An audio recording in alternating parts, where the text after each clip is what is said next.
And then once we bring up our speaker, Justin, that'll be at about midway through the hour. I'll bring him on spotlight along with myself. And we do have an exercise baked into his interview segment. So we'll likely spotlight at least one other person. But the great thing is that me and Justin have been in contact several times over the past month, and he's a great guy, very engaging. His principles and protocols are very in line with what we're teaching here. I will start jumping into his thoughts, but Justin, just say hi to everybody real quick, and we'll bring you back on for an interview in about 20 minutes. Hey guys, Justin McCullough. Nice to meet you all. I'm expecting a great conversation. Awesome. So what we're going to talk about today is called closing the execution loop. I think that's a very big topic. So last week, and the design here is to kind of build on the framework and the format and the foundation that we started last week with the different nomenclature, the way of attacking AI and stuff like that. The first 30 minutes or so, I'm going to kind of set up his principles, and then we're going to have a little bit of a 60-minute walkthrough. We might even end a little bit early. So if we do, I'll send you on your way so you can attack the weekend a lot sooner. But Justin McCullough, CEO, OnyxUnlocks, RocketLeap, RapidClarity. He is the builder of the Clarity execution system. And his number one enemy in his career and in life is executional drag. And I thought that was a really cool topic to talk about in this first segment that we have of the One Closed Loop show, where we're getting beyond just my teachings and philosophies. So really cool. He's worked for places like Capital One and CBRE. I know Capital One well. I went to grad school in Richmond, Virginia. We were about an hour away from the Capital One headquarters. I actually turned down a job in 2008 from Capital One to be their digital marketing manager to go work at Audi. So who knows, me and Justin might have even become faster friends earlier on in our careers if we had crossed paths in that realm. But he's also had some pretty impressive stats that he's flashed in his career. $3 billion worth of economic impact over 30 years. He's worked in industries where he's taken businesses from 5 million to 100 million in 4 years. That's awesome. And something that is huge for me is that he's also a faith-forward human. So that just makes it way easier for me to connect with people. So that's also something that he's got going for himself. Justin, welcome to the show. First, we're going to talk about framework upgrade. I wanted to, because some of you might not have heard of Justin or seen any of his content out there online, I wanted to spend a little bit of time setting it up and showing you how it kind of connects into what we're talking about here in our cohort. So first, let's talk about the Clarity system and how that maps onto the loop ladder that I explained last week. Just a refresher in terms of the loop ladder and the 5 different rungs. You've got your alpha loops. That's one closed loop, hence the name of this podcast. That's a circle. That's a one-dimensional circle. That's question answered. Right? That's how you can think about that. That's the 900 chats you have open in your ChatGPT or in your Claude right now that you spend very little time going back and forth with. The beta is really where I want to get you all familiar and get you well practiced over the next, 60 to 75 days. That's where we're creating master prompting, going in, and we're building heavily sticky beta loops or springs. These are loops that you go back to consistently. And just to appease Simon, every once in a while, you're going to prompt yourself out of that and start a new chat with the context as well. Or you're just going to create the project and have the memory kind of carry with you throughout multiple different chats inside of your project folders. Sigma is a formation of springs. So essentially, how do you form those 1, 2, 3, 4, 5, those multiple different springs in your life that are all pointed in the same direction towards the same goal, but do slightly different things, slightly adjacent things that are very specific.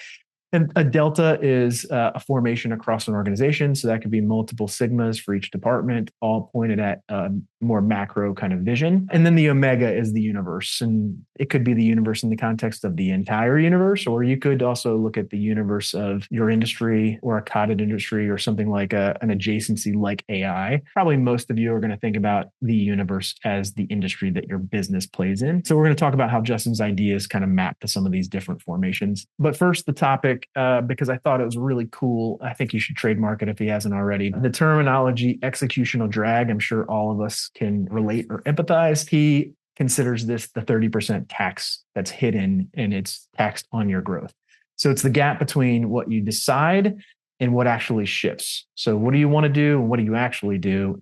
Executional drag is the tax on getting there. So working harder makes it worse, not better. And a closed loop is actually something that can close the gap. There's a bunch of different places in which the loops that you're creating in life can actually start to leak. So you've got structural, the wiring, that's roles, systems, handoffs that don't fit the way that you're actually moving from a day-to-day basis. This is probably one of the easiest of these four to really contextualize. I can give you a very clear example. If you look at my personal life, how I kind of move throughout the day or my career, I'm a code switcher. I've always been in the marketing world, and I've got multiple different clients across multiple different industries. I'm not the kind of guy that can just, like my wife, I can just chain myself to my desk and work 8 straight hours and work on a desktop machine inside of an Excel file and literally just look at profit margins all day long. I have to unplug, go for a drive, go for a walk.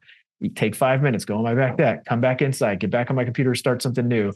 Half the time I'm working from my pool house. Sometimes I go into the co-working space because the code switching or the amount of information that I'm processing in certain instances is pretty immense and large, but then it doesn't always carry over into the future and subsequent meetings. So for me, my wiring requires mobility and mobile phones. So when it comes to AI, I'll have a tremendous amount of drag if I wire my AI usage specifically to my desktop all the time, because then I won't use the prompting that I'm building and go back to my windows and create the sticky beta loops. So that's an example where if you don't know yourself and how you work, you'll create structural damage in the wiring and how you're getting stuff done. The next one is strategic. So it's the aim. So not having ranked priorities, everything feels urgent, so nothing closes.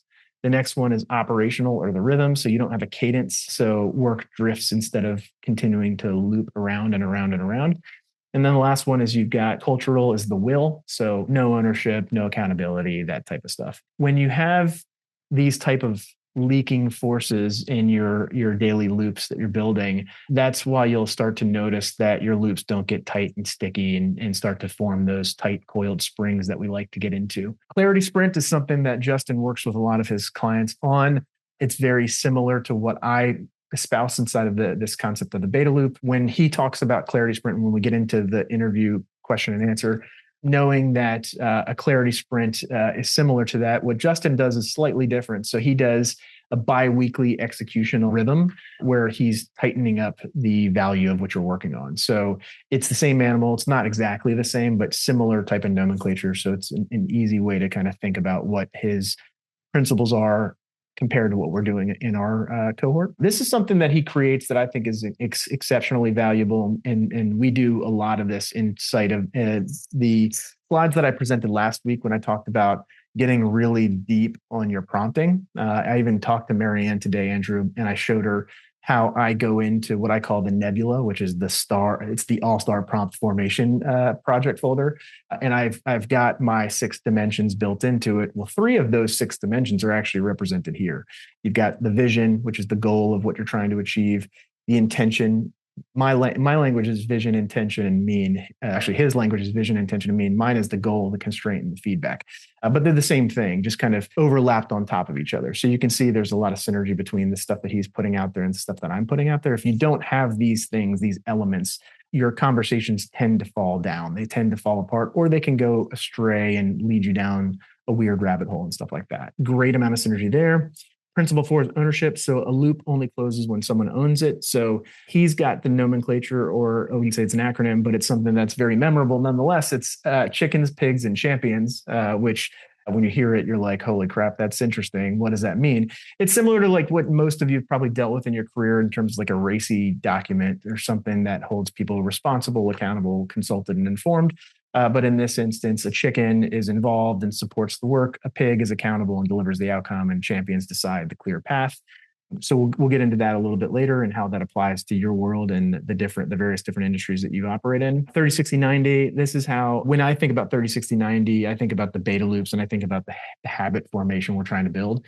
If we know that neuroscience and brain science determines that about 66 days roughly is what it takes to build a habit, there's a specific reason why I structure cohorts in 90-day intervals, because I want to get into the prompting and the context, eventually get you into specific loops that we're creating that are designed for transformation and start to build those habits out.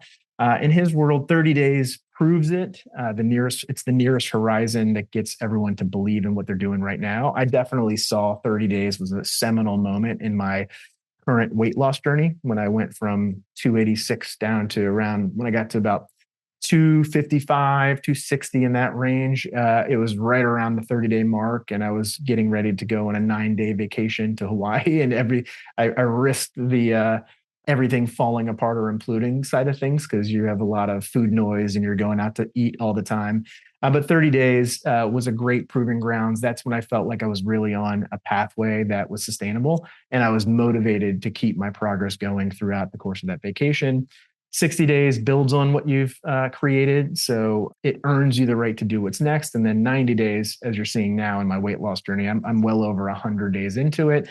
And this is where in my opinion, or at least in my experience, this is where all of your learnings and your data that you're feeding into the system start to compound and make everything better, easier, more sustainable, or whatever the case may be. It really starts to wire in your behaviors. What we want to do here is we want to install executional rhythm across a team in terms of how Justin's really building his products into his customers' lifestyle. What we want to do on this call while I'm interviewing him is obviously get to know these things a little bit more intimately, but we also want to call in a couple members here in the crowd to be able to start stress testing these concepts with you guys live, let you walk away from this call with the ability to go run some of this solo on your own as well. The cool thing is all of the members that I invite up here to introduce new concepts to you all will all be invited into our circle community where they can interact with you. They can see all of our material, come to future speaker gatherings when we have other speakers come, and just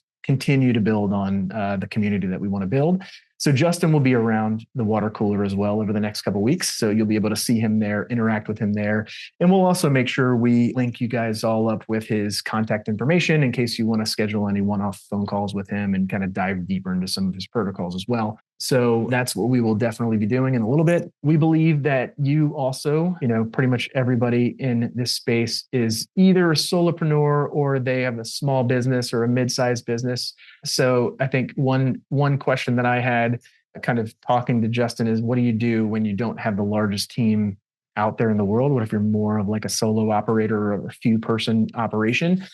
I think you can also have executional drag. The main difference, and I experienced this when I went from Vayner and managing 100 people down to Quattrone brands and managing 2 or 3, was that you just don't have as big of a team to blame. You definitely have executional drag. If not, you have more executional drag because you're used to operating massive teams and you had a lot of coverage on those things. But now you're a smaller outfit and there's just not as many people to turn to get things done. So things start to leak out. So task switching, no rank priority, nothing's done constantly. You're always firefighting. It's all the same disease. It's just much more magnified because you're a smaller operation now. AI is your missing leadership team, your role, context, your constraints, your feedback, output specs, everything gets compressed into a prompt. So I think that's one thing to consider is that, as a solo operator, you have a much larger task in terms of the direction that your company's heading and how you get there. And because you don't have as many tools as a larger operation does, I think it makes it even more important to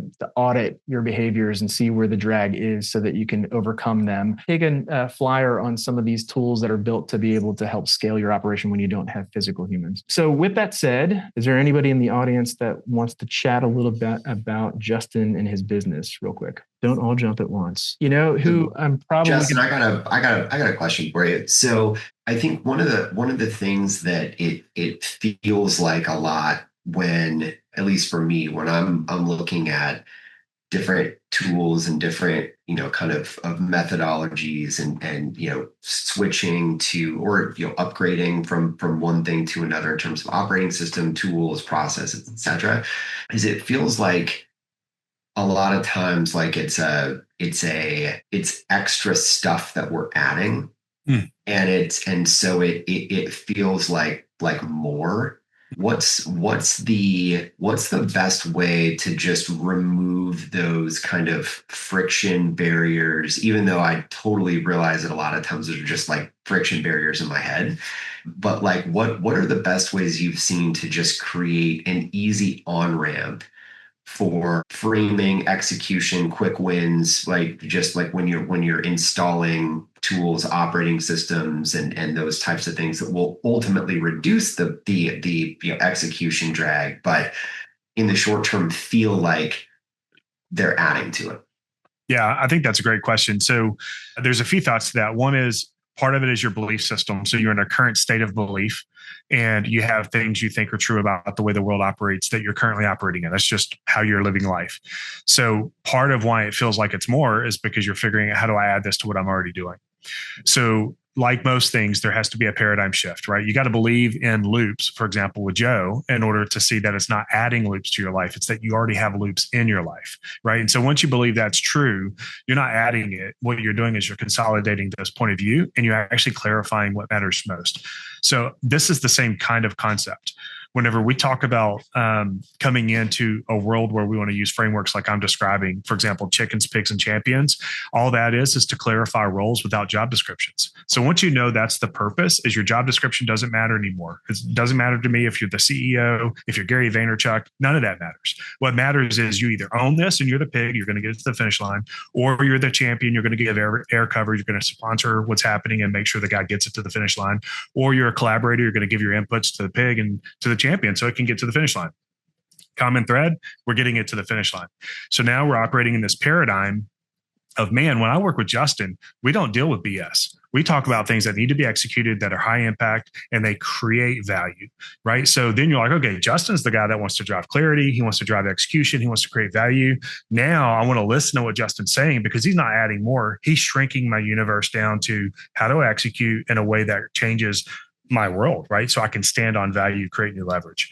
So, and I don't mean to like get on a soapbox about it, but you're asking such an important question because if we don't believe this is going to change our worldview and it will help us, then it does feel like just something else we have to fit in. Right. And it's like whenever I talk to a CEO who says, well, I don't have room to do that in my calendar. And I ask, well, what's going on in your calendar? Let's look at it. They can't articulate value in the calendar. They can articulate time blocks, but most of them do not actually know how they prioritize that time. Someone else has prioritized that time. So then we have to say, why don't you rethink the way you want to use your time and apply it? And they're like, well, who would I delegate to? Who else would be in that meeting? That's what we need to figure out because that's not worth your time. It's not that you can't do it or that you're not capable of doing it. It's that somebody else would do it if they took ownership of it. Well, they don't have that responsibility. That's not a job title thing. That's about a chicken or a pig or a chimp. So this language helps us cycle through that. And as we talk today, I want to just encourage you guys that this is the lens we're looking through. And I think this is true with Joe, is we are trying to produce the most leverage, the highest capacity output in individuals that have capability so that you can arm yourself with being able to do more, go more places, have more time freedom, have the ability to execute on your biggest ideas, exercise ideas off a cliff faster so you don't get tied up in them for months. Like all those things are a part of this. And so, I would just encourage, as you're listening, think about, well, if Justin is here to talk about execution, creating value, delivering value, and being more clear about doing high impact, high effort things, what does that look like in my life if I got better at that? So yeah, I'll just add one more point just to help. Launched a $35,000 Kickstarter using this kind of an approach. Much less impressive than a $5 million to $100 million deal. But a lot of people have never had a successful Kickstarter. I've got that, right? Helped launch 4 or 5 other people's books using the same kind of thinking. Helped create and build and sell 2 companies with the same kind of thinking. Helping a company go from 2 million to 5 million, only adding 3 employees, getting there in 20 months. Same kind of thinking, right? So I hope that's an encouraging start to our conversation. Yeah. And just to transition us, I know when working with a larger team or a growing team, one thing to speak specifically to executional drag is SOPs around meetings and how you're setting them up and structuring them, because meetings are one of the biggest executional drags that you can have in an organization. So one thing that I've done on some of my larger teams is tell people, if you are the one creating the meeting, you also have to be the one that's running the meeting, building the agenda, consolidating the notes, and doing the follow-ups on those meetings. And what happens when you actually put all of that onus on the creator of a meeting is they create far fewer meetings because most people in an organization don't want to do all those things. So it just kind of goes back to the premise of if we know that, we see a lot of people sitting around in meetings and there's not a lot of organization, we don't identify our chickens, pigs, and champions. Nobody's really knowing what they're doing. Nobody's running it. Nobody's collecting notes properly. Nobody's synthesizing anything. Then let's just put an end to those things until we get those things figured out. Right. I would even go as far to say when you do set up a meeting, you have to have an objective in it. You have to have an agenda in it. And to kind of, I love chicken, pigs, and champions because I would take that. And if I had that identified, I'd make sure everybody slaps it into the box of the meeting to tell everybody that's coming to the meeting what to expect out of the meeting. So that's just one thing to quickly transition us. Thanks for the question, Austin. Appreciate that. I'm going to take you off spotlight real quick, and then me and Justin are going to jump in. I like chickens and pigs because I love bacon. And fried chicken's good. So if you can't be a good chicken or a good pig with the champion, then we're just going to eat you. Why not? That sounds... There's that thought, right? It sounds cannibalistic, but I did have an omelet with bacon in it yesterday, so I can kind of empathize with that. I'd love to share something with you guys too. Yeah, go for it, Matt. Jump in. It's funny we're talking about this because I'm right in the middle of setting up or going through a role clarity project. So we've scaled up quite considerably. We now have 100 employees, multiple locations. Everything was easy when you had one location, but as you scale up, you have to have more structure. And it's funny, you talked about job descriptions versus role clarity. The project is called role clarity. And so what we put together is a one-pager based on each position. So we started with business units, then we looked at each of the positions, and then we literally, this is what I'm working on today. We put together a one pager for each one and said, what's the purpose? What does this position own? Who are the key interfaces? So it was exactly, we didn't use that terminology, but we're doing the same kind of thing. Are you supporting or do you own it? And then what are the non-negotiables and what does success look like? So each person has an idea of what they own or what they collaborate on or support. And this all came about because we had inefficiencies and we were just sort of all over the place and we're trying to rope everybody back in. So anyway, I just want to share that. And by the way, using Claude to help build it. Yeah. But this is just perfect timing. Awesome. Yeah. And to give you a sense of how much Justin puts his money where his mouth is, he got on 15 minutes early and the first words out of his mouth is, so Joe, what does success look like on this call? It's like, well, I mean, if we could get people engaging in a dialogue, I think we're successful in this arena. And so I thank you and Andrew and Austin for engaging even before we get into the interview. That makes me feel great about paying off Justin's time with some ROI. So diving into it real quick, naming the enemy. I love how you describe executional drag as your kind of like arch nemesis in life. How did you come up with that enemy? Because I think one thing that, I've worked on my whole life is branding and archetypal branding and stuff like that. So the hero's journey and all that kind of jazz. So to hear you kind of come out of the gates talking about your company, yourself in business, and being very specific about executional drag as your enemy. Talk to us a little bit about that. How did you come to that determination? I think that's great. So, execution drag is the 30% hidden growth tax that you pay in anything that you do. And especially if it's in an organization, and that could be a small business all the way up. It's bottlenecks, it's decision delays, it's the things that actually slow down the business creating value. I used to refer to the opposite version of this as, which we just need to get stuff done, guys. Like have a GSD attitude. Like we want to get stuff done.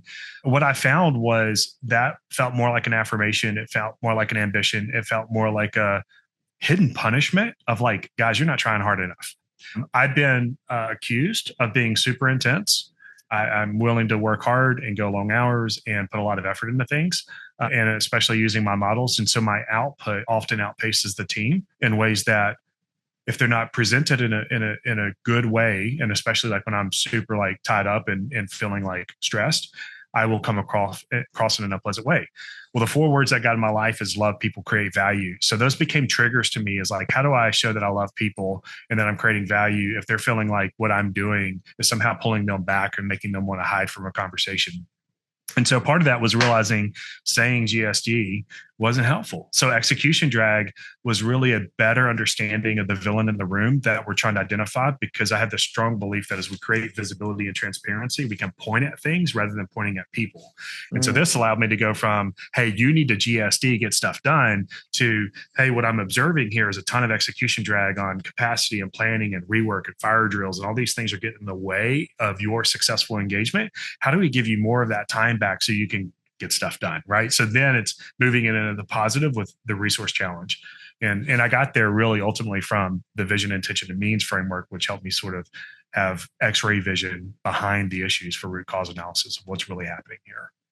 So talking about the growth in companies that you've installed or instilled, going obviously from 30 billion or $3 billion, I think it was, in economic value, or was it $30 billion, and then 5 million to 100 million.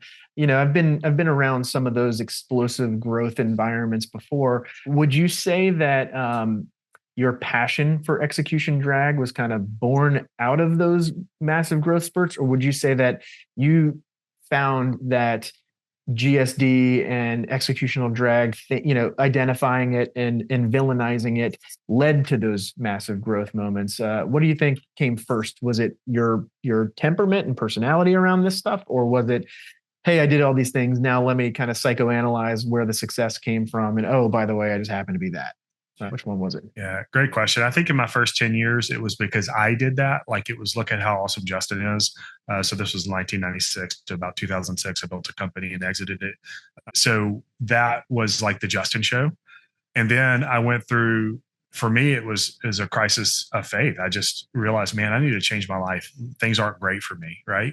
And so I've been blessed to be with my wife since 1996. So we've had a long marriage, but it wasn't always easy. So for me, what happened was I said, I've got to do more with the people I'm around, not through them or bypassing them, which unfortunately was my high capacity point of view whenever I was in my young 20s. And so that really started a shift of, how do we all do this together? And so I really started to change the narrative of, it's not that I've been to the mountaintop, it's that we're going to the mountaintop. And for many people, what I saw was they had never been to the mountaintop before, so they didn't have their own wins. And so when I moved into the more of the mentor role and I wanted to help advocate for others, that's where I really started locking in this idea of, like, there's this chicken pig and champion. I'm championing the success of these other people getting to their mountaintops. And that was a really rewarding point of view. So when I got there, I realized, man, a lot of these people don't have the same beliefs I have. They don't have the same paradigm I have. They don't understand what to look for. And so when I go into environments and I would talk about, let's just get more done, more of what? How do I know what good is? What am I going to let go of? And so that turned into, like, oh, man, we have clarity issues. We have prioritization issues. We have capacity issues. We have misappropriation of resources, like all this stuff that people just don't even know because they don't know. And so that was ultimately the true foundational journey about 15 years ago, and including what you described as the 5 million to 100 million. That's more recent, but the 2 million to 5 million in 20 months. I did that exclusively through the team in order to both have velocity, but to create buy-in and to help the CEO maintain his particular, I don't want to say safe face, but, he was the CEO of the company, and he basically was like, hey, I need to bring you in because we're stuck and I don't know what to do. I'm going to call you the COO, but I'm basically going to give you the reins. Don't make me look bad. Right. And so to put all those things in place with love, people, create value, it was a lot of education and then helping them get more and more clear on what mattered most. And that's how we got here today is that ruthless sort of, how do we create value, execute well, and give everybody the clarity they need so they can succeed. Nice. So in terms of the 4 drags, structural, strategic, operation, and cultural. So for these folks in the room that are running either, on their own as a solopreneur, running a small business, or even running a more scaled out business, and we've got a big range of people. We've even got somebody that's getting ready to launch a product on one of the stock exchanges in 3 months. Talk to us about what secretly kills, kind of creates the most drag on the system. Is there one of these pillars that's kind of more, creating more leaks than another one, or are they all kind of equally weighted? Yeah, I think that for one, they all compound for sure. So they all feed into each other in a negative downward spiral. But I think ultimately where you have your biggest pileup, whether you're a solopreneur all the way up to a Fortune 500, is the strategic drag. Right. So real quick, structural drag is when ownership and priority and all that stuff is unclear. Strategic drag is when there's too many things to work on. All kinds of decisions can stall out. You're avoiding all the trade-offs, right? You're not making go, no go style decisions. The operational drag stuff is like your ability to execute, solve problems. You're doing a lot of firefighting, and cultural drag is typically around trust and teamwork and people being disengaged and all that. When we flip it to the solopreneur environment, though, cultural drag, as an example, is really about you. You just get exhausted, your energy drops, you don't trust yourself. How many of you guys have had that experience where you're like, I don't know, maybe I am wrong. Maybe I'm just wasting all kinds of time and I'm not going to be successful. That's an example of that drag piling up. And for the operational side, for a solopreneur, it's like you feel super busy, but you're not seeing the value get shipped. And then on the structural side, it's like everything's in your head, right? Where strategy matters and the strategic drag is so important is strategic stuff is where all the execution turns into a playbook that you can orchestrate, right? It's the ability to turn imagination into action. And so when you have too many options, you have too much imagination, too many potentials. And so the strategic part is really important. So I think that's the biggest lever that everybody can start with. And if it's okay with you, I'm going to share a simple definition I use for strategy. Sure. So I define strategy this way. It's our ability to manage our limited resources around what's valued and valuable so that we create leverage to build the future we desire most. So it's our ability to manage our limited resources around what's valued and valuable so that we can create leverage around what matters most, which is the future we desire most. So I like that because I do, when I get into like a branding assignment, I do something very similar to get to like a positioning statement or get to like a tagline or something like that. When you're consulting with people, do you use that same kind of language, sentence structure to kind of help unblock people or get them going in the right direction? Is there a way we could sample some of that learning today and kind of call on a guest in the audience and see if they might be able to do a quick exercise? Is there anybody in the audience that would like to do this exercise real quick with Justin? Andrew, I see your hand going up first. Let me spotlight you real quick. And if anybody else is interested to do this right now while we're on the call, just drop your name into the chat window and I'll spotlight you after we're done with Andrew. But this seems like a pretty easy thing to dive into real quick and just at least start to see what some of the blockage might be. So Justin, Andrew's all yours. What you got, Andrew? Just ask me the question. I'll participate. Okay. All right. Well, let's start first with, do you feel like you're trying to unblock yourself from something, or do you feel like you're trying to create something? Tell me a little bit about where you currently are in 10 seconds. I think the two things I'm trying to solve, or what are the most important things for me and the team to be working on. I think the easy thing is things that create revenue and value for ourselves personally, for our clients and the people we care about. The question is, there's a million ways to go at it. So if we just said, like, from a marketing perspective, we could do email campaigns, LinkedIn, podcast, all those things. How do you decide where and who? And it feels overwhelming, so you never make progress. Got it. Okay. So I'll ask some rapid fire questions real quick because I know we want to preserve the timing here. How many people are on your leadership or management team? 2. How many people in your organization? 3. Okay. And when you expand to partners, how many? None. Okay. So you're a small organization. You're aligning a group of performers. Do you feel like all those performers are similar in terms of expertise and capability that you can trust them to execute? Or you like the kingpin that knows everything and they're your minions? Somewhere in between. Okay. Got it. All right. So I think in this case, when you're talking about revenue and you're talking about how do you maximize a small group of people, we're working backwards from what I like to call the day 91 experience. So as you look out 91 days, what needs to be true in 91 days that you created, you shipped, you delivered, is in place now, that is in place then, that's not in place now, specifically for the purpose of driving revenue? Well, we need more clients because that's what drives revenue, right? Okay. And you're a service business then? Yeah, I run a family office for high net worth founders. Got it. So the execution drag is the problem I'm actually solving for founders around all their business of finance. So gotcha. Yeah. So structurally, what you're looking at here is you can name the number and the number can create basically a false goal. But what I find is, like, if you said, hey, I want to grow $1 million in the next 90 days, you name the number, but that doesn't give you clarity of what you will do, the sequence of steps you're going to take to accomplish that. I agree. And so I think in your case, Andrew, the first thing we would do is we'd say, and this is kind of like a normal marketing problem, right? But who is it that we want to serve? How are we going to serve them in the best way possible so that we can create the specific things that do not yet exist in the next 30 days. So for example, if I don't have inbound, then I'm going to be saying, what can I do in 30 days that turn inbound on? That means I'm going to activate a lead magnet or some sort of a pathway that starts to actually generate true inbound leads. If I've already got that, then the question isn't in the first 30 days, how do I have inbound?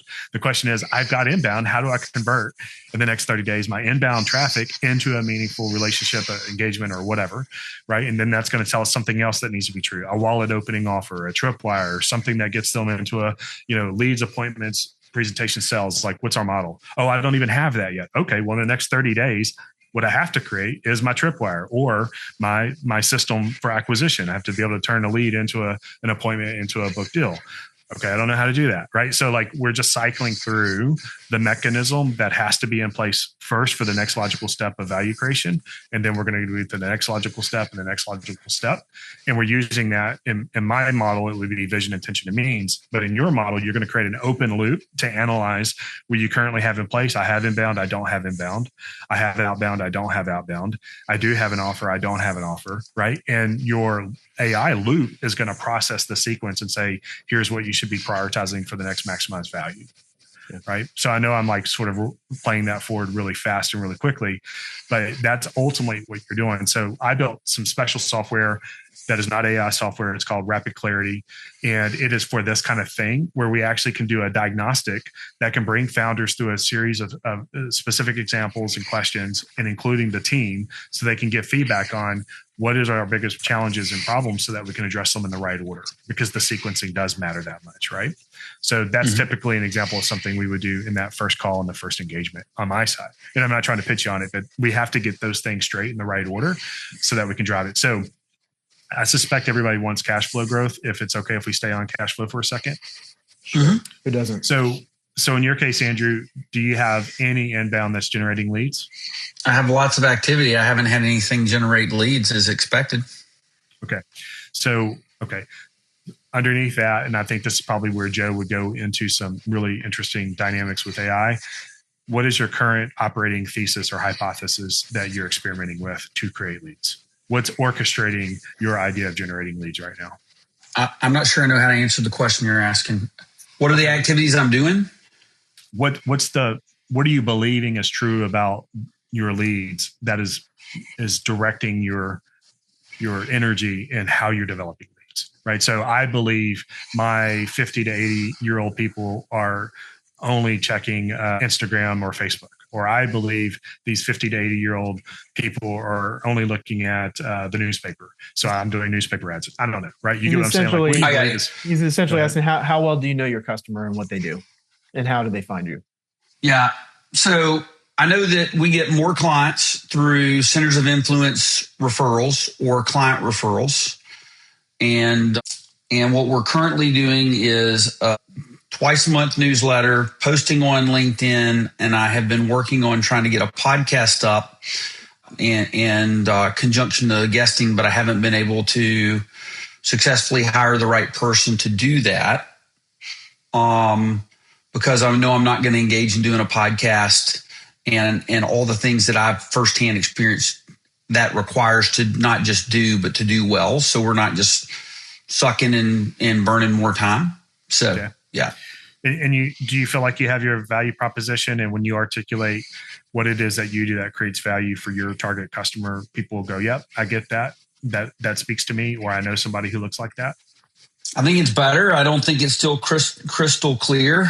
And to a degree, some of it is because I think the problem that we solve, the frustration, and what I've been good in business after business is I can solve a problem that a lot of folks can't put a label or a name on. So like back in the college planning world, we were like one of the first folks in the country doing college planning. It took like 5 years for everybody to catch up. But by the time then I wasn't bored, I was bored. So let me just walk you through a couple of the components for the room to see this. Who do you think is the pig that owns marketing and being able to earn customers? I think I have to be the rainmaker for the company for sure. Right. And if that's true, then who are your strongest collaborators, and are you on a weekly or biweekly cadence to drive only growth initiatives? No. Okay. So that's the first fix is you've got to get your chickens aligned with you as the pig. You've got to make it extremely, we call this the critical priority, right? Everybody needs to know the critical priority. And that's what day 91 starts to look like. So you start to align your team and your vendors, right? So you could have a go high level guy, you could have a Facebook guy. Any of those people are a part of your team. They don't have to be employees, right? Correct. Those people need to know that you're the pig and you're taking ownership and you're driving something to the finish line. They're going to play their role as an SME, as a collaborator, et cetera, in providing inputs and helping you get where you're trying to go. Then inside of that context, there has to be strategic thinking on how do we test if this is working. So this is what must be true. I must be able to run a Facebook ad, I must be able to produce a newsletter every 2 weeks that generates 10 appointments. We just have to make a commitment. We have to decide that's what we want, right? So when I talk about vision, intention, and means, I always like to tell everybody, as a founder, as a CEO, we get what we want when we know what we want. That's our vision. It's the thing we want. Okay. Now we can change the vision from 2 days out to 2 weeks out to 2 months out to 2 years out. It's not a vision statement like a poster. It's the thing we want now. It's the thing we want in 90 days. So vision. Then the intention is we have to have willful action. It's everything we will do and what we will not do to create the outcomes we want. And so it always forces trade-offs and priorities. So intention is what makes the ruling decision of go, no go, reconsider. Okay. Yep. Then your means is all your time, talent, tools, resources, all your people, partners, all that stuff is in your means. So your job, Andrew, is you've got to align vision, i.e. some quantifiable things that you want on some real period of time, the intention of what you will do and others will do and what they will not do, so that you can rally the means in an appropriate way to add up to what you want. And as you do that as a loop, right, that loop is going to tell you, I made a good bet, or I got to learn more, or I tried something that didn't work. Why is it my newsletter is not even getting clicked and opened? Okay, I produced it, but it's not even being opened, right? So then you got to work backwards from that. Now the thing I want is a newsletter that people open. Okay, right? Like it sounds superficial, I'm sure, and it sounds reductive. No, I mean it's perfect. The question I have for you though is, I can't own the growth or the asking all those questions for all those individual things, and so, for instance, if I hire somebody to write LinkedIn content and I show up and do what they ask me to do, and we're not getting KPIs met, then the obvious thing to me is we say, well, what are the KPIs? And they say, well, this is what they are, and they don't transition to results. And you go, okay, these KPIs are not accurate. What are the new KPIs? Well, if they look at you and go, well, I don't know. And then they do for example, what worked for everybody else but you, it must be you, right? And to me, that's, if just in the vein of marketing, that's the problem. Sure. Right? Or it's the major problem. I can give you other analogies, but I don't want to monopolize the time. But that's the piece, is how do you expedite that so that, and an example of that loop that you're talking about with hiring somebody to manage the podcast YouTube, I do know what the mechanics and those things are. I just don't want to own it or to do it. So I've just been interviewing people for 2-3 months to find that person and hadn't found them yet. Now, the reason I'm completely comfortable waiting that long to do it is because I know what it costs me when I hire all the other jackwagons that mess it up, right? So I'm waiting on that to progress, but I had a content calendar I wanted to execute on in November last year. Here we are at July, and I'm not executing on the content calendar, which for me is extremely frustrating given like what you're talking about. I created the loop to get laser focused on what we want to do and what we want to deliver because I do know the client, if that makes sense. Well, I mean, what you just described, though, is a pileup of what I call trapped value. You've got all this value now trapped over the last 90 days that could come out, but it's stuck in execution drag. So either because you don't have the right vision, or you have the right intention, or you don't have the right means, or a blend of those three things, you're identifying something you want, as in a podcast, leads you want, et cetera, but you have all kinds of reasons why you don't have them yet. So a couple thoughts for you. Number one is, if we change the success criteria, how we define success, and we reposition things that ladder up to the outcome we want, we will have more success because we'll figure out the the smaller root cause stuff faster. So instead of a big goal, like I need to have whatever, some revenue number, your smaller goal is I need to go from 2 leads a month to 2 leads a week or 2 leads a day. That now becomes very testable, because if that became true, the probability of 2 leads a day, man, I'm pretty sure 2 leads a day could get me way closer to that number that I'm chasing. That's revenue, sure. Right? And so my testing becomes more clear. So I think part of that is getting to smaller pieces. Something also to kind of insert into the marketing side of things, just because that's my domain of expertise. On LinkedIn specifically, you might have more success if you wind up altering your KPIs a little bit, especially working with an outside vendor. If you're not employing somebody or an agency to a degree where they can spend a lot of time on your brand, make them laser focused on one thing, meaning like the goal of the content that they put out should be designed to create engagement through comments on your LinkedIn posts, let's say, because when you can get a lot of comments, you can actually bring Andrew out as the community manager, and you could direct the conversation into direct messages, where then you've got them somewhere else. You can direct them into direct messages. That way you can kind of have them in a sales environment where you start talking to them about what you're building outside of the upfront kind of organic content that they were exposed to. You get them interested by adding value to their life. You show them something for free.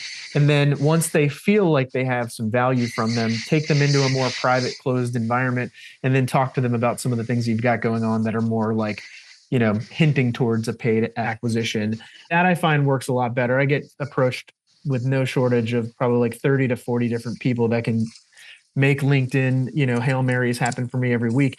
The best success I've ever had with LinkedIn is literally all you should be worried about is getting people to comment on your posts. Because once you do, then you can easily migrate them into the DMs, and then you can it's basically just creating a lead funnel from your massive organic post to your website. Just create that bridge. Yeah. And I would offer, Andrew, that when you talk about your ideal client's problems first, rather than your solution, you speak in a language they already know and understand, and they're going to lean into problems they recognize more so than solutions they don't understand, right? So if you're not talking in your ideal customer's problem language and moving them towards things they understand, then that would be a reason why no matter what content might get produced on LinkedIn or whatever, you're maybe doing good content and you're doing good branding, but you may not be doing anything that's actually lead generating. Got you. Nice. That's good. It's good stuff. Thanks, man. Sweet. Anybody else want to go through the gauntlet with Justin real quick? Actually, you know what? I'm going to call on somebody, Matt Volz, because I know your business a little bit better than I know most, because Matt was one of my clients for quite a bit of time. He's also going through a massively fragmented universe in the world of cannabis, retail cannabis up in Maryland. Matt, how about you get involved here, and let's go through your situation real quick, because I'd be fascinated at what you and Justin zero in on. Yeah, let's do it. I've been taking a bunch of notes too, so this is great. Awesome. So, Justin, where do you want to go with the line of questioning? Yeah, so I'm trying to decide if I want to just ask the same question again. I'll reverse it so we don't play the same playbook over again. Tell me right now, today, what do you feel like is your biggest pain and struggle, the thing that's keeping you up at night? I feel like we are constantly pushing a boulder up a mountain, and we haven't done a great job of defining the things I was talking about earlier, right? What does success look like? What are the roles and responsibilities for each of our team members? And so we're running into situations where we've got our head of marketing and our director of retail going off and doing a project over here because they think that is most important, but it doesn't necessarily align with what's most important for the organization. So we've got a little bit of groupthink going on. We've got people that are, working on things that they shouldn't necessarily be working on, and a whole list of priorities that align with, the individual versus the organization. And so it, again, feels like we're pushing a boulder up a mountain instead of rolling it down together as a team. So you have how many in the leadership team and how many organizationally? About 100 employees with a relatively small leadership team, 7 or so folks. 7 people. Okay. So in this construct, you're dealing with all kinds of structural drag. How do you feel about the strategic sequencing though? Do you know where you want to be? how you're going to get there? Have you been able to walk it back to where you could articulate 30, 60, 90 days out? Everybody understands the priority. Everybody's on the same page. Not there yet. I'm literally working on it today. Yeah. I have been for the last month. Yeah. So in this context, what we have is a 7-person leadership team. I imagine you hired them because you thought they were smart, capable, and able to get you to your 2x, 10x goals, right? So it's sort of interesting being in cannabis. There's not a lot of talent that we've been able to pull from the outside. And so we've actually developed all of our leadership team in-house from the ground up, which has been great. They've been with us since the beginning for 8+ years, but they don't know what they don't know, and I don't know what I don't know. Yeah.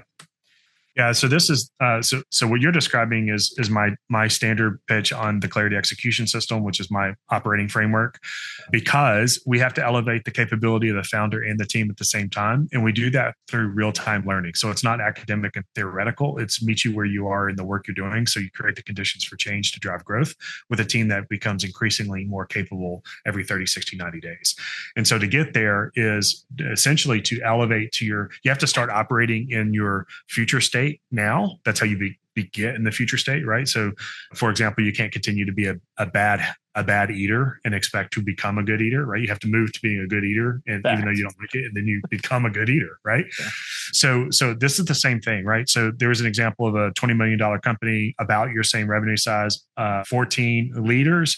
The CFO, COO walked out together as a way to create some pain in the organization, and so I came in that stopgap moment, and basically we had to move some people around. People that were called managers and leaders weren't really managers and leaders. They weren't performing that way, et cetera. So we had to make a bunch of changes. The way we did it, though, was this exact same process. We got everybody to understand what our critical priority is and how they play a role in that critical priority.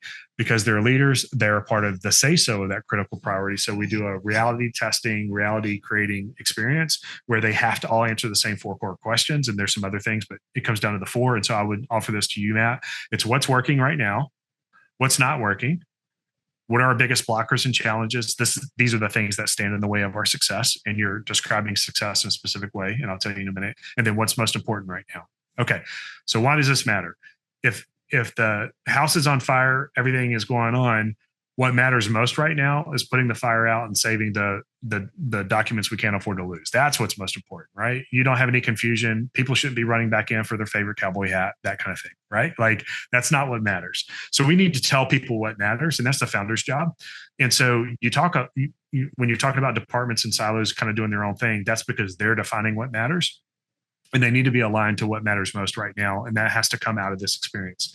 So if you think about impact and effort, what's high impact, what's low impact, what's low effort, what's high effort. When you think about that axis, what I find most frequently happens in a situation like yours, Matt, is the team is smart enough to be offering concerns that they think are most important. Almost all of them, 50%, 60% of them will be execution drag related in their own view. So like literally they'll just be translating their world and they'll be like, man, it sucks. I can't ever get Matt on the phone. He books appointments with me. He cancels. He's always on the road. All I need to have is 30 minutes. I'm making this stuff up, right? But 30 minutes of that's all true. Yep. And if I had more time with him, I could get these decisions made and I could get this resourcing done and whatever, right? And so then somebody else, so that's what they would say. What's not working is getting on Matt's calendar. What's not working is getting decisions made. What's not working is the bottleneck waiting on Matt, right? Like those would all be examples of what's not working. They're describing it as if it's your fault, but in reality, it's the opposite. It's that they haven't been empowered and enabled so that they feel championed to get where they need to go. Right. And so what you would say, Matt, is you'd be like, hey, I hired you for a reason. That's your job. That's not my job. Why are you still asking me questions we've talked about before? Well, they're saying that because they don't have the clarity that they need. Clarity is not a feeling. Clarity is about execution. Clarity is actionable. Right. And so our job is to constantly turn our ambitions and potentials into clarity. So I like to think about this in a 9 box. So if you imagine people, operations, and strategy across the top. So people, operations, and strategy across the top. And then you go down the rows, me, we, all of us. That 9 box tells you everything that's going on in your company right now. So everybody's running a me strategy, a me operations, a me. You see what I'm saying? Everybody's running a we strategy, a we people, a we operations. Everybody's running. So as you go through that, you're probably the only one that's looking at the organizational level. And at the organizational level, you're going to have a lot of people who are selfishly motivated until it can turn around. And so people are trying to get theirs while they can. They're probably maybe not asking for anything. They're asking for permission later, that kind of stuff. So the way we get out of that loop is we redirect on what's most important through an enrollment activity. These are called working sessions, not meetings. So we get everybody in the room to self-enroll. They self-diagnose the real problems. You then have the reality testing experience of going, wow, I didn't realize these were the real problems. I think this is more important big picture, but now that I hear all this, we're all seeing this. What's really most important is we got to fix calendars. We got to fix roles.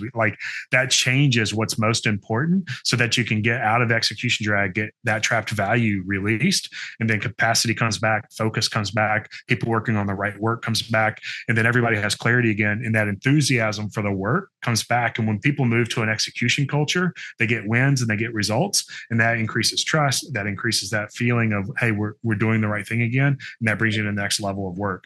And then you carve out what I call as the growth lane. That growth lane then becomes stabilized, and your healthy team can now start to do healthy growth lane activities, and they can play a part in those special functions that drive growth, because it's no longer just like survival. How do I get what I need for communication and resourcing and stuff like that? So I just said a whole lot. I'm sorry, but no, it's super helpful. I mean, the analogy I've been using as we've been working through this project is the football analogy, right? And so you've got your GM, you've got your head coach, offensive, defensive coordinators, you got your quarterback, you've got all the players on the field. And, it's our job to, come up with a strategy for the team for the year. The coach is coming up with a game plan, calling the plays from the offensive coordinator, quarterbacks, executing them. And I feel like sometimes, you may have like a tackle that doesn't know that they should be pulling and blocking, and they're running a route over here. And I even wrote it down when we were talking about the vision, intention, and means. That to me, like once you have this structure set up, everybody knows their positions. That vision, that's sort of like calling your play, and then you're executing the play. The means, is the team out there, and you're just consistently calling these plays to win the game, to win, go to the Super Bowl. Yeah, I mean that's right. So here's the in between the lines part of what you're saying, using your sports analogy, and we would say this in business too, the playbook matters. So if you as the stadium, as the franchise owner provide a playbook, then they should run your playbook. If you as the head coach, or you have your head coach, and they provide the playbook, then they should play that playbook.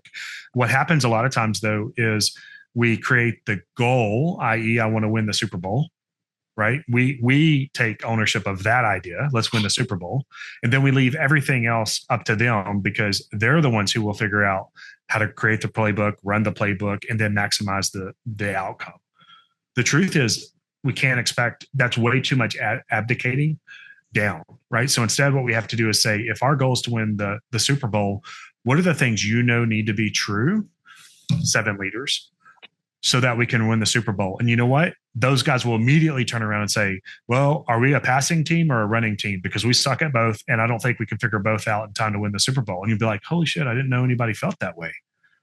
That blows my mind. But okay, well, I'm glad we got some honest feedback here. So I don't know, how do we diagnose if we're a running team or a passing team? And somebody with the most experience says, this is how we do it. We'd run these plays, have this scorecard. Good idea. Let's ask AI for some alternatives. Let's figure that out in 2 weeks. Now we figured out something that's really important to know and understand so that we can build on it. We're then going to test it, and we're going to do it in 2 weeks, and we're going to make some decisions around it. So we now go from this nebulous thing, everybody kind of works as they want for the next 2 weeks, win the Super Bowl, to now something hyper specific, so that we're really clear. We're going to be a running team. And that decision gets made in 2 weeks or less. And then everything you start doing turns into action around that clarity of we're a running team. So if that's true, we're going to study tapes and highlight reels of running teams or passing teams, right? Now we know exactly how we're going to run this playbook and paradigm. Then we can start looking for specialists if they need to come in as expert to give us better running plays. We now know if we even have the fundamentals matched. Now we can diagnose, So again, it sounds super simple, but this actually is how the playbook works, because you don't know who's an expert, who's a pro, who's an amateur, or who's just intermediate. And so you've got to understand where your team sits in that. And that's what brings us back to me, we, all of us, people, operations, and strategy. Because if you got a guy who blows it out of the water for great strategy, great sequencing, he may not execute jack. You've got to give that guy what he needs, the people who can execute. But keep saying you're great at strategy, you get it done. This guy may not actually have the ability to organize and orchestrate all those resources to get it done, but he may have the perfect vision of the right playbook to run. That doesn't mean he's a tackle and he's a quarterback. Right. Yeah. To land the plane for you guys a little bit on that, just to borrow that analogy and just kind of bring it through the line on a big Fortune 500 brand that I worked on in the past, which was Budweiser. We used the exact same thing. And I love that, Matt, you talked about, being able to call the plays. So one of the things that I was talking to my team about from the very beginning of that build out was we want to be the best in the world at making videos for mobile phones and then being the best in the world at distributing videos to mobile phones. So in that quick, little 2-sentence paragraph, I was able to establish we, meaning our little ragtag group of 3 people that eventually became 100 people. But we're going to become the best in the world at making videos for mobile phones. So that the first thing I had to do was figure out what does that actually mean? Like at the time, the videos for mobile phones looked like shit, and Facebook, they rendered awfully. So we went out and the first play we ran was, videos and media. We were like the run and shoot team. We were like the 2000 Rams, greatest show on turf. We went out and found a Cinebot, and we did what was called Phantom Cam videos, which are super slow-mo, like massive amounts of light into, massive frame rate per second. And it slowed down the content like massively. And it gave what the impression of, we called it beer porn. It was like beer pouring slowly into glasses and cups. The first thing we did was we made some test videos of that, and then we marched it into the Bud Light brand manager's office, and he said, "I'll buy 5 of them." And then we made 5 of them, and we marched them into Stella Artois' office. And I'm like, "I'll take 10 of them." And so that was how we were able to take that overarching vision and then understanding that this is the playbook that we're running. We are the run and shoot. We are the team that's going to be making the best content in that space. We were able to drive that message home consistently over and over again and grow and scale. So I love that. All right, sweet. I think we'll stop here on the actual example side. We'll just go into a little bit more Q&A just to kind of bring it home. Obviously, Justin, we're sitting here in a cohort that is centered, the center of gravity is AI and coaching people into running loops and being better at usage of AI.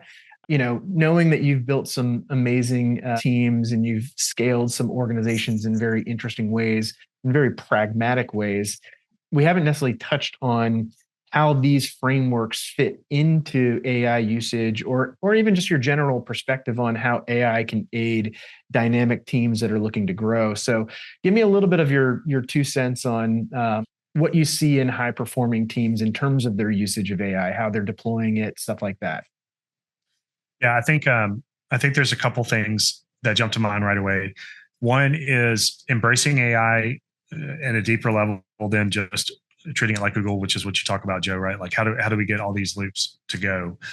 I think if you look at the 4 execution drag zones, there's a couple things that come out of that. One is when an individual, whether or not they're in a team or a solopreneur or whatever else, when they're saying things like, "I'm wearing too many hats," I've got too much stuff to do, I'm jumping around on a bunch of different things.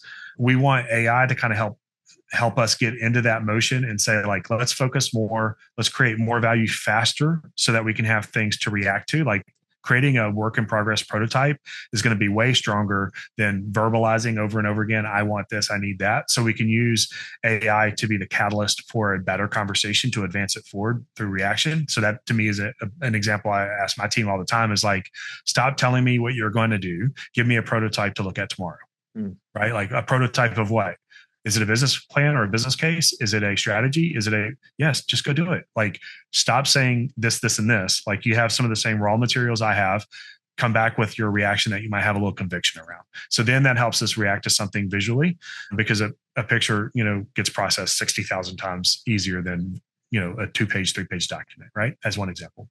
Another part of that is I think high-performing teams and high-performing individuals using AI, they are following an idea through further faster so that where we might take 30 days to incubate on something, maybe you need 2 or 3 days of working with an AI, but you get there because you realize, man, this is really worth the investment.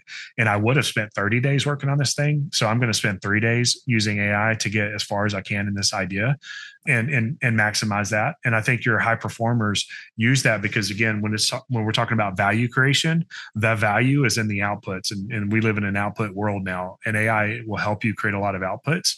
So the real opportunity, the change from kind of an amateur to a pro, is the same 3 days gets used by an amateur and it's not worth the output, versus the same 3 days get used by a pro with loops like what you're creating, Joe. And now all of a sudden it was worth 3 times, 4 times, 10x the value of time, right? And so that's, I think, a great example of like how that strategic and operational drag stuff gets covered in that way. So faster output, you make better decisions on what to focus on, and you prototype it to create something to react to, which produces more leverage, because the more cycles of outputs people react positively to, you're building on it, right? So now let's just say 3 days as the pressure point. If I can work 3 days out of a week over 4 weeks, I've got 4 batches of high outputs. I'm further along in those 4 weeks than I would have been in 90 days the old way without AI. I think that's pretty interesting when you talk about prototyping, because I've heard like Jack Dorsey mentioned in his new venture that people don't present presentations anymore; they present prototypes, and or they just ship products and they show the team what they're working on, which I think represents an interesting evolution in kind of like team communication. But where that could get interesting psychologically is, you tend to gravitate towards things that are further along versus things that are just in schema markup mode. So like a presentation seems like it's still like an ethereal thing that's not quite landed. A prototype seems like you're already halfway there. You just need to kind of complete the loop on it. So I wonder if there's some psychological juice behind AI derivative prototyping so that, organizations feel like they're farther along. It'd be interesting to kind of track that in a study long term. But switching gears real quick, and last question before we let everybody skedaddle. It might take a few minutes because I feel like it's a loaded question. But in terms of your systems, and specifically thinking about chickens, pigs, and champions, can AI agents fill those roles? Like if you don't have team members and you need people to fill those roles, or you need, actual job descriptions to fill those roles, could you outfit an agent in your organization to do certain things? Like if CRM is your thing or it's one of your things, could you build a CRM agent and they act as one of those roles? Yeah, I mean, I think the answer to that is going to be absolutely yes, and increasingly more yes, right, as the months go on and capabilities increase and technology is adopted and people learn more and more about skill development and things like what you're doing, Joe. So. I think the frame on this is AI is moving from an outside thing we could do or could integrate with to it's becoming an inside thing that we're using and working with, and it's being deployed within us externally.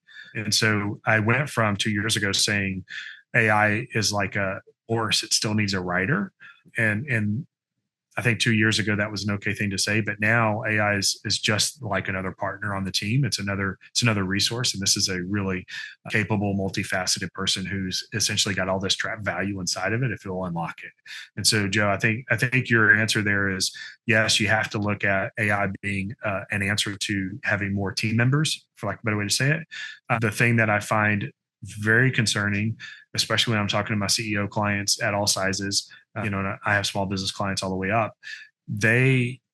Because they don't know what they don't know, because they don't have critical priority understood, because they don't have the playbooks, they are interpreting AI feedback, prototypes, whatever you want to call it, as good enough. And they're not actually seeing that they're being led off a path that is not going to be good for them, because it's like I don't know if you guys know who Seth Godin is, the marketer Seth Godin. Yeah. One of the things I love that Seth says is a lot of times good marketing is good taste. And so you want to be a taste maker and you want to actually have good taste. And I like that expression of this idea of taste. A lot of our CEOs don't have good taste on what good strategy is, or good taste on what a good business case is, or you know what I mean? Like, because they don't know. And so they don't have a way to see what's been brought back to them in AI as being quote unquote good or not. It's good enough and it's better than what they would have done. So they're rubber stamping stuff. That's my only fear about over indexing on trusting your AI teammate, because the AI will produce some compelling or convincing stuff, but it doesn't necessarily mean it's right. That's actually, I'm glad you brought that up, because somebody in the leadership team at Anthropic said the other day that like one of the biggest determinations of whether or not humans will interact with AI and be able to control AI long term is the ability to see through all the lies, meaning AI comfortably lies to you every single day and makes it look very believable. But most people just give it a pass because they don't think they're as smart as the AI chatbots that they interact with. So kind of like a carry-on question to, can AI agents be members of the team and kind of fit into those ecosystems? How do you see a world in which there is like a parallel department like human resources, but for agents, like agent resources? And would that look like somebody like Simon, who's an engineer, or would it look like somebody who's, got a psych major or something like that? Like, how do you determine whether or not agents are performing well and how to fix them or get them on the right path? I think fundamentally the same measures of success and value creation will be used. And so just like today, whenever I'm talking about shipping something in the day 91 definition of success, right? Like it looks like this in 91 days. You might just be saying today something we might say in 91 days could be done in 9 days with AI, right? And so I think we're still going to test it the same way, though. Is this value created usable? Is it accurate? Is it helping us level up? Are we going to be able to build on this? I think the part that will be difficult is knowing when the thing that elevated you 3 months ago now is so far below your floor. You need to ask it to essentially start that loop all over again, because it's going to come up with something way more meaningful, because you've now done 90 days of new value creation it didn't even know you had, right? So now you've got all this new stuff you created that is valuable, that should essentially go back through that loop and say, oh, well, because you have these things now, this would be my interpretation of the agent executing your dashboard or your financial grooming or your partner model or whatever, right? Because it's about maturity. And I don't think people understand the AI will typically baseline whatever you're saying is the current state of maturity, and it will not factor progressive maturation, right? And ultimately, as humans, we know we're constantly going from intermediate to amateur to pro, right? Or expert. And we can identify those differences. AI is just like, well, I guess we're still amateurs around here. So my next round of feedback will be what I would offer another amateur or an expert, but we can't bridge the gap between those two. Right. But I do think you'll have an AI division, for lack of a better say.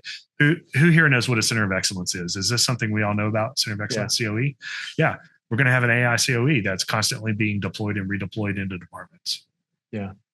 That's crazy. That's wild to think, especially because unless you're in Silicon Valley right now, these things don't even exist. So a lot of people like to talk about the doom and gloom and the Chicken Little sky is falling, but like that's an entire category of creation and job creation, stuff like that. People being able to understand whether AI is doing its job. So I think that's a good place to end on. Anybody else in the room have any final parting questions for myself or Justin before we let you guys go for the weekend? I just comment. I like the taste approach, Justin. I mean, for you to have a taste, you have to have something that's relative to it. It's kind of like, hey, the color blue. If you've never seen blue, it does no good to be able to have a relative conversation of darker, lighter, whatever. I can't recall who I picked that up from recently, but I definitely think like I've used that to explain to the team and why we have to fearlessly engage with AI without a resulting, meaning I got the result that I wanted, so therefore the process was good or it was bad. It's really more about, so we got a result. Was that luck, or what were the things that led up to that so that we can improve the process, which is a little bit about what you're talking about when we go from amateur to pro to whatever. And I think the real danger with AI that I try to work with our team on in business owners is you can't blindly rely on AI as the God or as the genius in the sky, because it actually can't do critical problem-solving thinking other than to the limitation of the knowledge and things that it has in. And so with lack of taste or experience, it's very difficult for you to know whether it's hallucinating or telling you the truth or those types of things. And so the option is you just throw your hands up and you quit, or you really lean in if you're a progressive growth and learner and interested in those types of things, and it can actually accelerate your ability and rate to grow those tastes if you're willing to play, right? Yeah, I think that's true. And Joe, if you're okay, I want to show a picture to your team here. Yeah, go for it. I'll do a quick share. It says I have to send a request. Oh, yeah, I'm allowing it right now. While he's pulling that up, folks, in the AI Operator app, there's a skill called The Six Thinking Hats based on a book by Edward de Bono. That book is like 30 years old or 40 years old, but it's one of the things that was seminal in my graduate school career. And by deploying it, you can either use that or you can go in the Circle community and download the skill and put the markdown file in your Claude. But that helps you eliminate the hallucinations of your AI. Just FYI. Can you guys see this image? And I'll just share this thought with you, whether it's AI or whatever else. I think if you start thinking about progressive value creation and removing this, can you guys see? I don't know if can you guys see my mouse when I move it? Yeah. Mm-hmm. Yeah. Okay. So like confusion, too many priorities, stuck work, you're going to have some version of all these execution drive things happening in your current state. And the way you get through that is AI is going to be one of the right roles on your team. And you've got to be feeding it through your core problems that ultimately will help you drive isolated strategy and understanding through clarity. So it has to know what you're prioritizing and what you have available and what are the resources. And then I think beyond that, like as you continue to, whether it's on the 30, 60, 90, this pathway is ultimately your shipping and delivering value you can stand on and grow with. And it's always going to be about a more efficient process, a more efficient system. You went from using, the web experience on the AI to you've got the Claude Code installed, and then you go from Claude Code to you've got an app deployed or an agent deployed or whatever, right? Like, so that's what I mean. And I think you can see that ultimately turning into, this is the game we play now. How do we deliver new value every 90 days? And I call day 91 is just a picture, right? So it's a treasure chest because it's a picture of something tangible, right? And we're just going to play this new game of every 91 days, we're going to have new value available in the business that we're standing on. And we're doing it faster and faster and faster. And it's going to become expected that more and more people in the team can think laterally, can solve more and more problems. And then as they're more clear on where you're going, they're going to offer good solutions. So you're going to find more and more people with good ideas that move us into a testable state that we can either build on or we move past and say, that doesn't work. What's the next best thing? And I think that's what this cycle looks like. And I don't know if this graphic is helpful, but it's helpful to me. Well, it's extremely helpful because you designed a beta loop, which looks like a spring, which definitely maps to my thesis of how we should all be trying to behave on a daily basis. Yeah. Definitely helpful to prove my point out. So, Justin, I appreciate it so much. Me and you'll be in touch. We'll kind of wrap up and kind of chat about how this episode is going to cascade out. You guys can all look for Justin in the Circle community. I'm going to give him an invite. He'll come in. He'll do some water cooler conversations with you guys over the next couple of weeks. We'll also put this video up in there for you all to look at for the next couple of weeks before it goes live on YouTube. But then, if you guys have any questions for Justin and want to route them through me, you can. I'll also make sure you have access to Justin's email so you guys can reach out to him directly if you have any questions for him as well. Sound good? I got to get those thumbs up. Did we get thumbs up? Thumbs up. Great stuff, nice. Justin. Appreciate Success. Thank you. All right, fellas. Talk to you all later. And all of you robots, I'll see you and your people later.